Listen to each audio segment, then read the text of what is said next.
یوسف علیہ السلام کو کنویں میں ڈالنے کے بعد انہوں نے گھر جانے کی تیاری کی۔ آیت نمبر 16 میں آتا ہے وَجَاءُوا أَبَاهُمْ عِشَاءً يَبْكُونَ، اور عشاء کے وقت وہ سب اپنے باپ کے پاس روتے ہوئے پہنچے۔ امام عامش قاضی شریح رحمت اللہ علیہ کی مجلس میں بیٹھے تھے۔ ایک عورت آئی، اس کا ایک آدمی سے جھگڑا تھا، وہ بہت شدت سے رو رہی تھی۔ عامش بولے، آپ دیکھتے نہیں یہ کس بری طرح رو رہی ہے؟ ان کا مطلب یہ تھا کہ یہ سچی ہے۔ قاضی شریح فرمانے لگے، یوسف علیہ السلام کے بھائی رات کو روتے ہوئے اپنے باپ کے پاس آئے تھے، پس فیصلہ رونے پر نہیں انصاف پر ہونا چاہیے۔ اب یوسف علیہ السلام کے بھائیوں نے باپ کو تفصیل سنائی۔ اللہ تعالیٰ اس کا ذکر آیت 17 میں فرماتے ہیں، قالوا يا أبانا إنا ذهبنا نستبق وتركنا يوسف عند متاعنا فأكله الذئب وما أنت بمؤمن لنا ولو كنا صادقين۔ اور کہنے لگے کہ ابا جی ہم تو آپس میں دوڑ میں لگ گئے اور یوسف کو ہم نے سامان کے پاس چھوڑا، پس اسے بھیڑیا کھا گیا۔ آپ تو ہماری بات نہیں مانیں گے، گو ہم بالکل سچے ہی ہوں۔ سو انہوں نے یہ بات بتائی، لیکن اس سے جھوٹ صاف ظاہر ہو رہا تھا، جیسا کہ اگلی آیت میں ہے، وَجَاءُوا عَلَى قَمِيصِهِ بِدَمٍ كَذِبٍ، اور یوسف کے کرتے کو جھوٹ موڑ کے خون سے خون آلود بھی کر لائے تھے۔ ابن عباس رضی اللہ عنہما فرماتے ہیں کہ انہوں نے بکری ذبح کی اور یوسف علیہ السلام کی قمیص پر اس کا خون مل لیا اور خون میں لت پت قمیص یعقوب علیہ السلام کے پاس لے آئے۔ جب یعقوب علیہ السلام نے دیکھا تو فرمانے لگے، یہ بھیڑیا بھی کتنا رحم دل تھا، میرے بیٹے کو تو کھا لیا اور قمیص کو کچھ نہیں کہا، تمہاری عقل کہاں ہے؟ اس بات کا ذکر آیت 18 میں ہے۔ قال بل سولت لكم أنفسكم أمرا فصبر جميل والله المستعان على ما تصفون۔ باپ نے کہا، یوں نہیں بلکہ تم نے اپنے ہی دل سے ایک بات بنا لی ہے، پس صبر ہی بہتر ہے، اور تمہاری بنائی ہوئی باتوں پر اللہ ہی سے مدد کی طلب ہے۔ ادھر دوسری طرف کیا ہوا؟ آیت 19 میں اللہ فرماتے ہیں، وَجَاءَتْ سَيَّارَةٌ فَأَرْسَلُوا وَارِدَهُمْ فَأَدْلَى دَلْوَهُ قَالَ يَا بُشْرَى هَذَا غُلَامٌ وَأَسَرُّوهُ بِضَاعَةً وَاللَّهُ عَلِيمٌ بِمَا يَعْمَلُونَ۔ اور ایک قافلہ آیا اور انہوں نے اپنے ایک پانی لانے والے کو بھیجا، اس نے اپنا ڈول لٹکا دیا اور کہنے لگا، واہ واہ، خوشی کی بات ہے، یہ تو ایک لڑکا ہے۔ انہوں نے اسے مال تجارت قرار دے کر چھپا دیا، اور اللہ اس سے باخبر تھا جو وہ کر رہے تھے۔ تفصیل اس کی یہ ہے کہ ایک قافلہ اس کنویں کے پاس سے گزرا جس میں یوسف علیہ السلام موجود تھے۔ انہوں نے پانی کی تلاش میں ایک خادم کو بھیجا، وہ کنویں تک پہنچا، اس نے کنویں میں ڈول لٹکایا، یوسف علیہ السلام اس ڈول میں بیٹھ گئے۔ خادم نے ڈول نکالا تو اس میں ایک خوبصورت بچے کو دیکھا، مارے خوشی کے وہ پکار اٹھا، یہاں ایک لڑکا ہے۔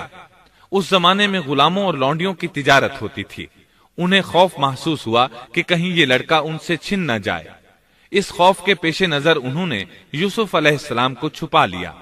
انہوں نے یہ بھی سوچا کہ شاید یہ بھاگا ہوا غلام ہے، اگر اس کا مالک آ گیا تو وہ اسے لے جائے گا۔ یہ قافلہ مدائن سے مصر جا رہا تھا۔ جب یہ مصر پہنچے تو انہوں نے یوسف علیہ السلام کو معمولی قیمت میں فروخت کر دیا۔ معمولی قیمت میں فروخت کرنے کی جلدی بھی انہوں نے اسی خیال کے تحت کی کہ کہیں اس کا مالک نہ آ جائے۔ ابن عباس رضی اللہ عنہما فرماتے ہیں کہ انہوں نے یوسف علیہ السلام کو صرف 20 درہم میں بیچ دیا، اور یہ نہایت معمولی قیمت تھی۔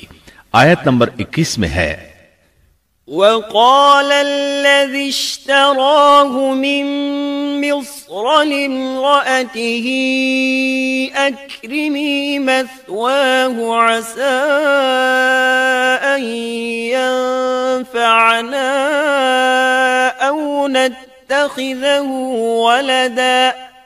مصر والوں میں سے جس نے اسے خریدا تھا اس نے اپنی بیوی سے کہا کہ اسے بہت عزت و احترام کے ساتھ رکھو، بہت ممکن ہے کہ یہ ہمیں فائدہ پہنچائے یا اسے ہم اپنا بیٹا ہی بنا لیں.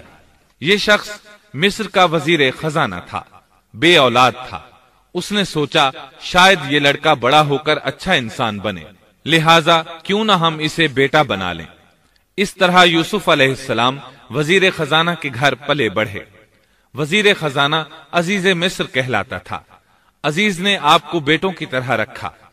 آپ کچھ بڑے ہوئے تو شاہی محل کی دیکھ بھال آپ کے ذمے لگا دی گئی. شاہی محل کے تمام اختیارات آپ کے سپرد کر دیے گئے.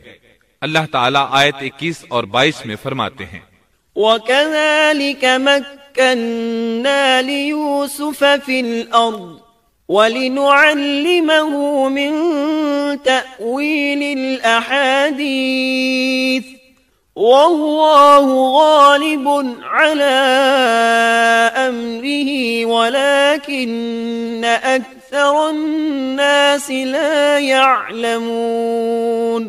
وَلَمَّا بَلَغَ أَشُدَّهُ آتَيْنَاهُ حُكْمًا وَعِلْمًا وَكَذَلِكَ نَجْزِي الْمُحْسِنِينَ. یوں ہم نے مصر کی سرزمین میں یوسف کا قدم جما دیا کہ ہم اسے خواب کی تعبیر کا کچھ علم سکھا دیں. اللہ اپنے ارادے پر غالب ہے لیکن اکثر لوگ بے علم ہوتے ہیں. اور جب یوسف پختگی کی عمر کو پہنچ گئے تو ہم نے اسے قوت فیصلہ اور علم دیا. ہم نیک کاروں کو اسی طرح بدلہ دیتے ہیں. یوسف علیہ السلام بہت پاکیزہ اور توحید والے ماحول میں پروان چڑھے. گھر کا سارا انتظام انہی کے ہاتھ میں تھا. آپ بہت بصیرت اور سوجھ بوجھ سے گھر کا نظام چلا رہے تھے.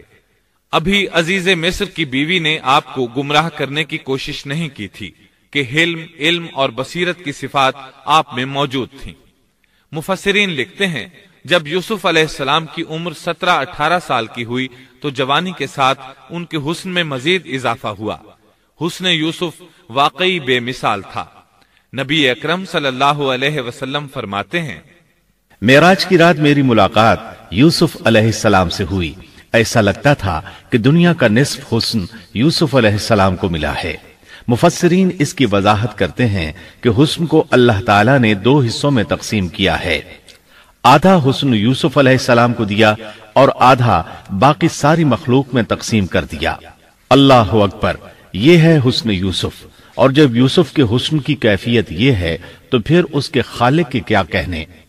جب عزیز مصر کی بیوی نے ان کا حسن دیکھا تو بے اختیار ہو گئی. اس کے اندر ہیجان پیدا ہوا. اس نے یوسف علیہ السلام سے بدکاری کا ارادہ کر لیا. ان کے ساتھ لطف و عنایت کا سلسلہ شروع کر دیا اور پھسلانے کے جتنے طریقے ہو سکتے تھے وہ اختیار کیے. ناز و نخرے کے ساتھ اس سے پیش آنے لگی. اللہ آیت 23 میں فرماتے ہیں وراودته التي هو في بيتها عن نفسه وغلقت الأبواب وقالت هيت لك قال معاذ الله إنه ربي أحسن مثواي إنه لا يفلح الظالمون. اس عورت نے جس کے گھر میں یوسف تھے یوسف کو بہلانا پھسلانا شروع کیا کہ وہ اپنے نفس کی نگرانی چھوڑ دے اور دروازے بند کر کے کہنے لگی لو آ جاؤ. یوسف نے کہا اللہ کی پناہ، وہ میرا رب ہے، مجھے اس نے بہت اچھی طرح رکھا ہے، بے انصافی کرنے والوں کا بھلا نہیں ہوتا ہے. مطلب یہ کہ آخر نوبت یہاں تک پہنچ گئی کہ ایک دن اس نے سارے دروازے بند کر لیے اور کہنے لگی آئیے یوسف، میں نے یہ زیب و زینت آپ کے لیے کی ہے. یوسف علیہ السلام فرمانے لگے اللہ کی پناہ، یہ ناممکن ہے، میں ایسا نہیں کر سکتا. کیا میں اپنے مالک کی گھر والی سے بدکاری کروں جس نے مجھے اپنے بیٹوں کی طرح ناز و نعمت میں رکھا۔ یہ بہت بڑا ظلم ہے اور ظالم لوگ فلاح نہیں پا سکتے۔